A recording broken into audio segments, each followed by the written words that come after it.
Hello दोस्तों, आज हम आपके लिए लेके आए हैं लेजेंडरी हीरो इज डेड के एपिसोड 5 का एक्सप्लेनेशन। तो एपिसोड 5 की शुरुआत में हम देखते हैं कि मार्गरेट टोका को अपना बॉडी फ्लूइड देने जा रही होती है, लेकिन तभी टोका उसे मना कर देता है और बोलता है कि लेरेंड एक ट्रू नेक्रोमेंसर नहीं है, तो हो सकता है कि वो लोग उसे किसी और तरीके से हरा सकें। वहीं इधर हम देखते हैं कि लेरेंड खून के निशानों का पीछा कर रहा होता है, लेकिन तभी उसे पता चल जाता है कि वो असल में खून के निशान नहीं बल्कि चेरीज का पेंट है। वहीं टोका बाकी सबको एक्सप्लेन करता है कि सोमा ड्रॉप से मिला हुआ माना थोड़ी देर के लिए रहता है, और ये देखते हुए लेरेंड अपने स्केलेटन्स को चारों तरफ फैल के उन्हें ढूंढने के लिए जरूर बोलेगा। तभी वो अपनी हॉली शॉट का यूज करके उन सबको एक पत्थर के पीछे छिपा लेगा और वो लोग उन स्केलेटन्स के साथ मिल जाएंगे। इस पे यूना बोलती है कि लेकिन अगर उसने ऐसा नहीं किया तो वो क्या करेंगे। इस पे एंड्री बोलती है कि ऐसा नहीं होगा। एक ट्रू नेक्रोमैंसर अपने सभी स्केलेटन्स के सेंसर को सेंस कर सकता है, लेकिन एक साधारण ह्यूमन होने की वजह से लेरेंड ऐसा नहीं कर पाएगा, और इसलिए उसके स्केलेटन्स हमारे ट्रैप्स में आसानी से फंस सकते हैं। वहीं आगे हम देखते हैं कि लेरेन के कुछ स्केलेटन टोका के बिछाए ट्रैप्स में फंस जाते हैं, और इससे लेरेन का ध्यान भटक जाता है, और तभी मौके का फायदा उठाकर टोका उसके स्केलेटन्स के साथ मिल जाता है और पीछे से जाकर उसके माना क्रिस्टल के ऊपर हमला करने वाला होता है। लेकिन तभी वो देखता है कि उसकी कमर पर उसका माना क्रिस्टल नहीं होता है। इस पर लेरेन बोलता है कि उसे पता था कि वो इस तरह की हरकत करने की कोशिश जरूर करेगा, इसलिए उसने अपना माना क्रिस्टल अपने हाथ में पहन लिया, और वो लोग उसे उसके माना क्रिस्टल को डिस्ट्रॉय किए बिना नहीं हरा सकते हैं। और इसके बाद लेलैंड अपने स्केलेटन्स को ऑर्डर देता है कि वो टोका के टुकड़े टुकड़े कर दे, लेकिन तभी वहाँ पर एंड्री और यूना आ जाती है और मिलकर वो स्केलेटन्स को रोक देती है। वहीं आगे हम देखते हैं कि टोका ने पहले से सोच लिया था कि अगर उनका पहला प्लान फेल हो गया तो उनके पास सिर्फ एक ही रास्ता बचेगा कि उन्हें माना क्रिस्टल को डिस्ट्रॉय करना होगा, और माना क्रिस्टल को डिस्ट्रॉय करने की जिम्मेदारी टोका मार्गरेट को देता है। टोका मार्गरेट से बोलता है कि इस जंगल में अगर वो ध्यान से देखे तो उसे अपने काम की सारी चीजें मिल जाएंगी जो कि वो हथियार के तौर पर इस्तेमाल कर सकती है, जैसे कि लकड़ी काफी ज्यादा इलास्टिक है और ये बेलें रस्सियों की तरह काम में आ सकती हैं। वहीं इधर प्रेजेंट टाइम में हम देखते हैं कि आइजैक और मार्गरेट एक क्लिफ के ऊपर खड़े होते हैं, और मार्गरेट आइजैक से बोलती है कि आज तक वो अपनी लाचारी के ऊपर रो रही थी, लेकिन आज वो जो भी आइजैक ने उसे आज तक सिखाया है उसका इस्तेमाल करके ये साबित करेगी कि वो एक सच्ची प्रिंसेस है। और ये बोल के मार्गरेट एक एरो रेलन के माना क्रिस्टल की तरफ शूट करती है और उसे डिस्ट्रॉय कर देती है, और इसकी वजह से लेलैंड के सारे स्केलेटन सोल्जर्स भी काम करना अपने आप बंद कर देते हैं। और इसके बाद यूना उसका पीट पीट को बुरा हाल कर देती है और वो लोग उसे एक पेड़ से बांध देते हैं।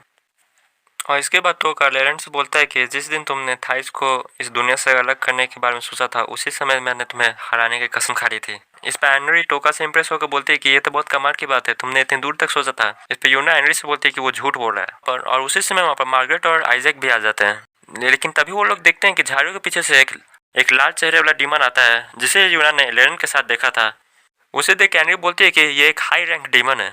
इसके बाद वो डीमन अपनी आंखों से एक पावरफुल लेजर बीम प्रिंसेस की तरफ शूट करता है, लेकिन टोका समय रहते प्रिंसेस को उसके रास्ते से हटा देता है और वो लेजर बीम टोका को लग जाती है। तभी यूना एक मैजिक क्रिस्टल उठाती है और मैजिक का इस्तेमाल करके उस डीमन के ऊपर अटैक कर देती है। यूना सोचती है कि उसे नहीं पता कि वो उसे हरा पाएगी या नहीं, लेकिन ऐसे हालात में उसे कुछ न कुछ तो करना ही पड़ेगा। इसके बाद यूना उस डीमन से फाइट करना शुरू करती है। वहीं वो डीमन उसकी तारीफ करते हुए बोलता है कि वो फाइट करने में काफी अच्छी है। और इसके बाद यूना एंड्री से पूछते हैं कि क्या टोका ठीक है। इस पर एंड्री बोलते हैं कि टोका जिंदा है, लेकिन इसकी रिकवरी बहुत ज़्यादा स्लो हो रही है। इसके बाद यूना पूछती है कि क्या उन लोगों के पास कोई सोमा ड्रॉप है। इस पर आइजैक लेरेन की तलाशी लेते हुए बोलता है कि नहीं, लगता है इसने सारे सोमा ड्रॉप्स पी लिए थे। इस पर यूना एंड्री से बोलती है कि क्या वो टोका की आत्मा को वापस उसके ओरिजिनल बॉडी में डाल सकती है इसकी जान बचाने के लिए। इस पर एंड्री बोलती है कि वो ऐसा नहीं कर सकती, अगर उसने अभी ऐसा किया तो टोका की बॉडी लाफाहिज हो जाएगी। तभी वो डीमन यूना के ऊपर हमला करता है, जिसकी इम्पैक्ट की वजह से यूना दूर जाके एक पेड़ से टकरा जाती है। इसके बाद वो डीमन एंड्री की तरफ बढ़ते हुए बोलता है कि तो वही वो नेक्रोमैंसर है जिसके बारे में लेरेंट बात कर रहा था। वो डीमन आगे बोलता है कि उनके जैसे नेक्रोमैंसर्स तो कभी मरे हुए पर शोक नहीं जताते हैं, क्योंकि उनके लिए तो डेथ कोई मायने ही नहीं रखती है। वहीं एंड्री ये जान के शौक होती है कि वो डीमन भी एक नेक्रोमैंसर है। वहीं वो डीमन एंड्री को गले से पकड़ कर उसे जमीन पटक देता है और बोलता है कि इन लोगों को मारने के बाद वो उसे वापस अपने साथ हेल ले जाएगा। वहीं वो डीमन प्रिंसेस मार्गरेट से आगे बोलता है कि जब किंग को पता चलेगा कि उसकी प्रिंसेस मारी गई है तो उसका चेहरा देखने लायक होगा। ये बोल के वो प्रिंसेस मार्गरेट के ऊपर एक लेजर बीम शूट करने वाला होता है, लेकिन तभी वहाँ पर आइजैक आ जाता है और उस डीमन को पीछे ढकेल देता है। वही आइजैक प्रिंसेस मार्गरेट से बोलता है कि वो कुछ समय तक उसे रोक सकता है, और तब तक मार्गरेट टोका की बॉडी को रिजनरेट करने की कोशिश करे। और तभी यूना भी उसे ज्वाइन कर लेती है और आइजैक और यूना मिलकर उस डीमन से फाइट करने लगते हैं। वहीं इधर हम देखते हैं कि मार्गरेट अपनी बॉडी फ्लूइड का यूज़ करके टोका की बॉडी को वापस ठीक करने की कोशिश कर रही होती है, लेकिन टोका उसे रोकता है और बोलता है कि एक प्रिंसेस के लिए ऐसा करना बिल्कुल अच्छा नहीं होगा। टोका आगे बोलता है कि उसे हमेशा से पता था कि उसके जैसा एक मामूली फार्मर कभी भी दुनिया को नहीं बचा सकता है। इस पर मार्गरेट बोलती है कि वो ऐसी बातें बिल्कुल ना करे, उसके लिए वो हमेशा हीरो रहेगा। इस पर टोका बोलता है कि उसकी एक आखिरी इच्छा है कि मार्गरेट उसके पैकेट में से हाई थाइज सॉक्स निकाल कर पहन कर उसे दिखाए। इस पर मार्गरेट बोलती है कि ऐसे समय में भी उसे ये सब सोच रहा है। वहीं हम देखते हैं कि टोका की हालत और खराब होती चली जाती है और ये देख के मार्गरेट बहुत ज़्यादा परेशान हो जाती है और वो टोका से बोलती है कि अगर वो अभी मर गया तो वो उसे कभी माफ़ नहीं करेगी, क्योंकि उसके झूठ की वजह से वो उससे प्यार करने लगी है। ये बोलते हुए मार्गरेट बहुत ज़्यादा रोने लगती है। वहीं इधर हम देखते हैं कि आइजैक और यूना उस डीमन से फाइट कर रहे होते हैं, लेकिन फाइट करते करते आइजैक और यूना भी काफ़ी ज़्यादा थक चुके होते हैं। लेकिन तभी वो लोग देखते हैं कि वहाँ पर टोका आ जाता है, जो कि पहले की तरह बिल्कुल ठीक हो गया होता है। टोका बोलता है कि प्रिंसेस के आंसू की वजह से वो बिल्कुल पहले की तरह ठीक हो गया है। वहीं वो डीमन बोलता है कि चाहे वो कोई हीरो हो या फिर हीरो के बॉडी में कोई और पर्सन, उसे इस बात से कोई फर्क नहीं पड़ता, क्योंकि उसके सामने वो एक मक्खी की तरह है। और ये बोलते हुए वो डीमन एक पावरफुल लेजर बीम टोका की तरफ शूट करता है, लेकिन टोका उसे अपने होली शॉट से ब्लॉक कर देता है और बोलता है कि टोका उस डीमन से बोलता है कि अब वो दिखाएगा कि यहाँ पर असली मक्खी कौन है। इसके बाद टोका अपने होली शॉट को एक बहुत बड़ी थाई में बदल देता है और उसका यूज करके टोका उस डीमन को कुचल देता है। वहीं आगे हम दो आदमियों को देखते हैं कि जो कि एक दूसरे से बात कर रहे होते हैं। हीरो सच में काफ़ी ज़्यादा ताकतवर है और वैसे भी अगर वो ताकतवर नहीं होगा तो उनको उनका बदला लेने में मज़ा नहीं आएगा। इधर आगे हम देखते हैं कि लेरेन को जेल में बंद कर दिया जाता है और वो सुमो ड्रॉप के ओवरडोज की वजह से पागल हो गया होता है। इसके बाद प्रिंसेस मार्गरेट बाकी सबसे बोलती है कि सेल्यूला को हॉस्पिटल में भर्ती कर दिया गया है और अब वो पहले से ठीक है। वह यूना बोलती है कि इतने डीमंस का अकेले सामना करने के बाद भी वो जिंदा बच गए, ये तो सच में बहुत ज़्यादा कमाल की बात है। इसके बाद वो लोग पूछते हैं कि इस ऑर्फनेज का अब क्या होगा। इस पर आइजैक बोलता है कि वो कुछ समय के लिए इस ऑर्फनेज का डायरेक्टर बन जाएगा और वो अपनी टीचिंग मेथड्स को भी बदल देगा, ताकि वो इन बच्चों के साथ अपनी पहले की गलतियों को दोबारा न दोहराए। इस पर मार्गरेट आइजैक से बोलती है कि वो ऐसे बात ना करे जैसे उसने उसे कुछ सही नहीं सिखाया है। वैसे भी अब उसकी माना इलनेस भी ठीक हो गई है। इस पर टोका उससे पूछता है कि ये कैसे हुआ। इस पर मार्गरेट बोलती है कि इतने सालों से अपने आंसुओं को जो उसने रोक रखा था वो सभी एक ही साथ बह गए और इसी की वजह से उसकी माना इलनेस ठीक हो गई। इस पर टोका बोलता है कि लेकिन उसे तो लगा था कि जब भी उसे माना की कमी होगी तो वो उससे मदद ले सकता है। इस पर यूना उससे बोलती है कि तुम्हें प्रिंसेस की बीमारी को अपने फायदे के लिए इस्तेमाल करते हुए शर्म नहीं आ रही है। इस पर मार्गरेट उन लोगों से बोलती है कि उन्हें चिंता करने की कोई ज़रूरत नहीं है, उसके पास जितने भी सुमो ड्रॉप्स हैं वो सब वो टोका को दे देगी।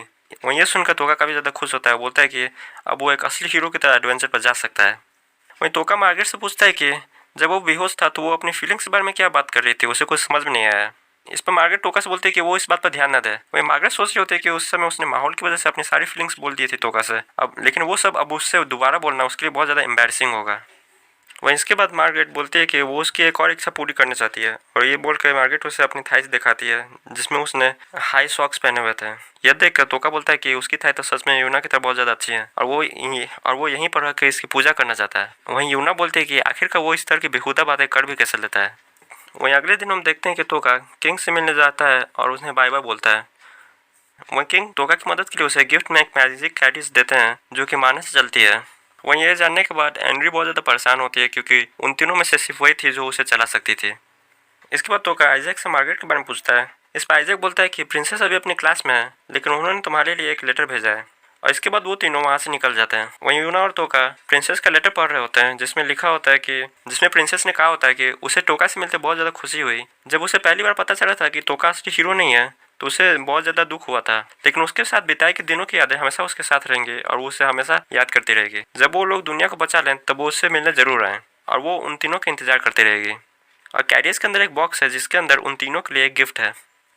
वहीं हमें पता चलता है कि बॉक्स के अंदर और कोई नहीं बल्कि मार्गरेट खुद होती है। तो मार्गरेट सोच रही होती है कि टोका जब उसे देखेगा बॉक्स के अंदर तो वो बहुत ज़्यादा खुश होगा। लेकिन तभी हम देखते हैं कि यूना टोका से बोल रहे होते हैं कि क्या होगा अगर बॉक्स के अंदर खुद मार्गरेट हो और जिस मार्गरेट को उन लोगों ने देखा था वो सिर्फ एक डमी हो। इस पर टोका उसे बोलता है कि उसे ऐसा नहीं कहना चाहिए, मार्गरेट कभी भी उन्हें धोखा नहीं देगी और वो मार्गरेट की बुराई किसी के मुंह से नहीं सुनेगा, चाहे वो यूना ही क्यों ना हो। इस पर मार्गरेट सोचती है कि ये तो बहुत बड़ी गड़बड़ हो गई, अगर अब टोका ने उसे इस बॉक्स में देखा तो उसे बिल्कुल अच्छा नहीं लगेगा। कुछ दिनों बाद वो लोग मार्गरेट को उस बॉक्स में से निकालते हैं और तब तक मार्गरेट की हालत के मारे बहुत ज़्यादा खराब हो गई होती है। वहीं 15 दिन बाद हम देखते हैं कि मार्गरेट टोका को ट्रेन कर रही होती है और बोल रही होती है कि उसे अभी बहुत ज़्यादा ट्रेनिंग की ज़रूरत है। वहीं टोका मार्गरेट से बोलता है कि वो अपनी शॉट को बड़ा करके सभी डीमंस को चपटा कर सकता है, उसे इस तरह से ट्रेनिंग करने की कोई ज़रूरत नहीं है। वहीं यूना बोलती है कि उसका माना लेवल वापस से लेवल 3 पर आ गया है। वैसे वो डेली अपने माना को कंज्यूम करके अपने बॉडी को रिजनरेट करता है, इस हिसाब से ये बुरा नहीं है। वहीं टोका मार्गरेट से पूछता है कि उसके पास कितने सोमा ड्रॉप्स बचे हुए हैं। इस पर मार्गरेट बोलती है कि उसके पास 5 सोमा ड्रॉप्स बचे हुए हैं। इस पर टोका सोचता है कि ये तो बहुत बड़ी गड़बड़ है, उसे जल्द से जल्द हेल के गेट को सील करना होगा। वहीं मार्गरेट बोलती है कि उसका हमेशा सोमा ड्रॉप्स के ऊपर निर्भर रहना काफ़ी खतरनाक हो सकता है, उसे ट्रेनिंग करके अपनी खुद की माना कैपेसिटी को बढ़ाना चाहिए।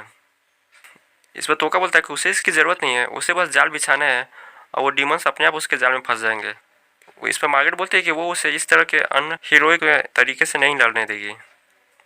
इस पर यूना मार्गरेट से बोलती है कि तोका को ये बात समझाने का कोई फायदा नहीं है, वैसे भी उसे मूली उगाने के अलावा जिंदगी में कुछ नहीं आता है। इस पर तोका बोलता है कि उसे मूली बहुत ज़्यादा पसंद है और मूली दुनिया का सबसे अच्छा खाना होता है।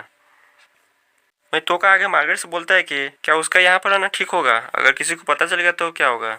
इस पर मार्गरेट बोलती है कि आइजैक सब कुछ संभाल लेगा और वैसे भी वो आइजैक के द्वारा सिखाएगी उसके फाइटिंग टेक्निक्स को यूज करके दुनिया को बचाने में उसकी मदद करना चाहती है। इस पर तोका बोलता है कि लड़ाई के मैदान में प्रिंसेस का खुद जाना सच में कमाल की बात है, वो सच में अपने फादर की तरह है। और तोका आगे मार्गरेट से बोलता है कि अब दुनिया की रक्षा का काम उसी के हाथों में है। वहीं यूना इस पर टोका से बोलती है कि यहाँ पर हीरो वो है न कि मार्गरेट, वो इस तरह से अपने फाइट की जिम्मेदारी से भाग नहीं सकता है। वहीं तभी वहाँ पे एंड्री आ जाती है और बोलती है कि उसने आज खाने के लिए कबूतर को पकड़ा है। और ये देख के यूना और टोका काफी ज्यादा खुश हो जाते हैं और वो तीनों मिलकर उसे पकाने लगते हैं। लेकिन तभी मार्गरेट बोलती है कि ये कबूतर कैपिटल से सेल्यूरा का मैसेज लेके आया है। जब वो लोग उस मैसेज को पढ़ते हैं तो उसमें सेल्यूरा ने लिखा होता है कि डीमन के अटैक के कुछ दिन बाद कैसल के मैजिशियंस ने शहर के नॉर्थ ईस्ट में एक उड़ती हुई रोशनी देखी है। उन लोगों को लग रहा है कि शहर में लेरेंट के अलावा और भी नेक्रोमेंसर्स हैं और इसके पीछे वही लोग हैं, या फिर ये लोग उस डीमन से भी जुड़े हो सकते हैं जिसने उन लोगों को हमला किया था। और इस बारे में पता लगाने के लिए वो उन तीनों की मदद चाहती है। वहीं टोका एंड्री से पूछता है कि क्या उसे इस बारे में पता है। इस पर एंड्री बोलती है कि उसे नहीं पता है कि उस डीमन को किसने बुलाया था, हो सकता है वो उसकी तरह ही कोई सर्वाइवल हो और वो 3 साल पहले हुई वॉर के लिए बदला लेना चाहता है। वहीं हम देखते हैं कि टोका रिप्लाई में सेल्यूरा को बोलता है कि वो उसका पता अकेले लगा रहे और वो मैसेज वो कबूतर के साथ कैपिटल की तरफ रवाना कर देता है। इस पर यूना उससे काफी गुस्सा होती है और बोलती है कि उसने ऐसा क्यों किया। इस पर टोका बोलता है कि वो एक हीरो है और उसका काम हेल के गेट को सील करना है। वो हमेशा इस तरह के बोन मेनियाक से फाइट करता हुआ नहीं रह सकता है, उसे एक असली हीरो की तरफ फाइट करना होगा। आगे हम देखते हैं कि रात को वो लोग लाविश डिनर कर रहे होते हैं। वहीं मार्गरेट टोका से बोलते हैं कि उसे खाने के सही मैनर्स भी सीखने चाहिए, क्योंकि नहीं तो आगे चल के उन दोनों को काफी प्रॉब्लम होगी। इस पर टोका बोलता है कि उसके खाने के मैनर्स से उसे कैसे प्रॉब्लम हो सकती है। इस पर मार्गरेट बोलती है कि क्योंकि उन्हें आगे चलकर शादी करनी है। इस पर टोका बोलता है कि लेकिन इस जर्नी के खत्म होने के बाद वो अपनी पुरानी बॉडी में वापस चला जाएगा। इस पर मार्गरेट बोलती है कि लेकिन दुनिया को तो उसी ने बचाया ना, तो असली हीरो तो वही हुआ। इस पर टोका बोलता है कि लेकिन ये सब खत्म होने के बाद वो अपने गांव में जाकर अपनी शांति की जिंदगी दोबारा से जीना चाहता है। वही एंड्री मार्गरेट से बोलती है कि वो ऐसा नहीं कर सकती, क्योंकि क्योंकि तोका ने उससे वादा किया कि वो उसके साथ शांति से जिंदगी बिताएगा। वहीं इस पर मार्गरेट एंड्री से बोलती है कि वो क्या कर रही है, क्या वो किंग के ऑर्डर को नहीं मानेगी। और ये बोलते हुए वो दोनों तोका का दोनों हाथ खींचने लगती हैं। वहीं तोका सोचता है कि ये सच में काफी ज्यादा कमाल की सिचुएशन है, दो खूबसूरत लड़कियां उसके लिए फाइट कर रही हैं, लेकिन ये दूसरे लोग इस रस्साकसी में क्यों शामिल हो गए। वहीं हम देखते हैं कि यूना भी उन लोगों को गौर से देख रही होती है। मार्गरेट, यूना और एंड्री नहा रही होती हैं। वहीं यूना मार्गरेट से पूछती है कि वो तोका से शादी क्यों करना चाहती है। इस पर मार्गरेट बोलती है कि एक प्रिंसेस होने के नाते ये उसकी ड्यूटी है और वैसे भी टोका बहुत ज़्यादा अच्छा आदमी है और उसने उसकी जान भी बचाई है। मार्गरेट आगे यूना से पूछती है कि वो तोका के बारे में क्या सोचती है। इस पर यूना बोलती है कि वो उसके बारे में कुछ नहीं सोचती है और उसे बिल्कुल पसंद नहीं करती वो। इस पर मार्गरेट बोलती है कि लेकिन जब वो बेहोश हुआ था सबसे पहले वही आई थी उसकी मदद करने के लिए, और कोई भी इंसान ऐसे किसी इंसान के लिए तो ऐसा नहीं करता जिसको वो पसंद नहीं करता हो। इस पे यूना बोलती है ऐसी बात नहीं है, वो बस उसके लिए एक छोटे भाई की तरह है। इस पर मार्गरेट बोलती है कि तब तो उसे उन दोनों की शादी से कोई प्रॉब्लम नहीं होगी। ये सुन के यूना बहुत गुस्सा हो जाती है और मार्गरेट से बोलती है कि उसे आखिरकार उससे शादी करनी ही क्यों है, वो इतना बेकार आदमी है, और गुस्से में वो वहाँ से चली जाती है। वहीं हम देखते हैं कि यूना बाहर जाके अपने कपड़े पहन रही होती है, लेकिन तभी वो ध्यान देती है कि तोका उसे पीछे से छुप कर देख रहा होता है और इस पर वो गुस्से में तोका को बहुत ज़्यादा पीट देती है। इस पर यूना बोलती है कि वो आखिरकार कब तक हीरो के चेहरे को लेकर ऐसी अजीब अजीब हरकतें करता रहेगा। इस पर तोका बोलता है कि वो हर समय उस हीरो की ही गुणगान क्यों गाते रहती है। इस पर यूना बोलती है कि आखिर वो हीरो की तारीफ क्यों ना करे, उसने उसकी जान बचाई है, वैसे भी जब उसे उसकी जरूरत थी तब वो कहाँ था। और ऐसे ही गुस्से में यूना वहाँ से चली जाती है। वहीं तोका उसे रोकते हुए बोलता है कि कम से कम उसे अपने कपड़े तो पहन लेने चाहिए। वहीं आगे हम देखते हैं कि यूना गली के अंदर गुस्से से भाग रही होती है। तभी उसे तोका और उसके बचपन की बातें याद आती हैं जब वो लोग साथ में मिलकर खेला करते थे। वहीं यूना सोच रही होती है कि अब उसे यहाँ से चली जाना चाहिए, क्योंकि प्रिंसेस के यहाँ आने के बाद तोका को उसकी अब कोई ज़रूरत नहीं है।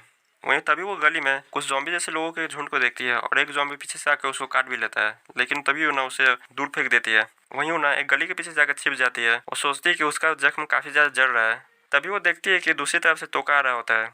वहीं तभी यूना को चक्कर आने लगते हैं और वो नीचे गिर जाती है। वहीं यूना टोका से बोलती है कि उसका शरीर अचानक से बहुत गर्म हो रहा है और उसे बहुत अजीब लग रहा है। वहीं टोका सोचता है कि यूना उसे सेड्यूस करना चाहती है और इस बात से टोका बहुत खुश हो रहा होता है, लेकिन तभी वो सोचता है कि ये तो हीरो सियोन की बॉडी है और अगर वो घपाघप करता है तो ये तो हीरो सियोन की बॉडी के साथ होगा। वही तोका सोचता है कि वो हरामी हीरो उसे मरने के बाद भी चैन से नहीं जीने दे रहा है। लेकिन तभी हम देखते हैं कि वो जॉम्बी लोग उन दोनों के ऊपर हमला करने के लिए आ जाते हैं, लेकिन तोका अपनी होली शॉट को निकालता है और एक दीवार क्रिएट कर देता है। वहीं यूना की हालत और भी ज्यादा खराब होती जा रही थी। इस पे यूना का एहसास होता है कि लगता है वो भी उन लोगों की तरह एक जॉम्बी में बदलती जा रही है, और तभी यूना तोका को पूरी ताकत से दूर फेंक देती है। तोका को बोलती है कि वो जल्दी ही इन लोगों की तरह जॉम्बी बन जाएंगी, इसलिए उसे यहाँ से जल्द भागना होगा। इस पर तोका बोलता है कि वो क्या बकवास कर रही है, वो उसे अकेला छोड़कर कभी नहीं भाग सकता है।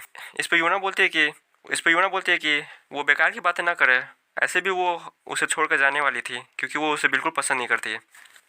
लेकिन तभी हम देखते हैं कि तोका उन जॉम्बी से लड़ते हुए यूना के पास जा रहा होता है और बोलता है कि चाहे वो एक मॉन्स्टर बन जाए या फिर उससे हमेशा नफरत करे, लेकिन वो कभी भी यूना को मुसीबत के समय में अकेला छोड़कर नहीं जाएगा। लेकिन हम देखते हैं कि सभी जॉम्बीज उसको घेर लेते हैं और तोका उन लोगों के बीच से निकल नहीं पा रहा होता है। तभी छत पर एक स्पीयर के साथ खड़ा एक आदमी तोका से बोलता है कि अगर वो मान रहा है कि वो एक फेक हीरो है तो वो उसकी मदद जरूर करेगा। इस पर तोका बोलता है कि अगर वो उसकी मदद करेगा तो वो जो कहेगा वो वही करेगा। इस पर वो आदमी बोलता है कि अगर ऐसी बात है तो ठीक है, आज वो अपनी आंखों से देखेगा ट्विन स्पीयर बेलार्को की बहादुरी। और ये बोलकर वो छत से नीचे कूद जाता है। लेकिन छत से नीचे कूदने के बाद वो बोलता है कि लगता है उसने अपना घुटना तोड़ लिया है। और एपिसोड 5 यहीं पर खत्म हो जाता है।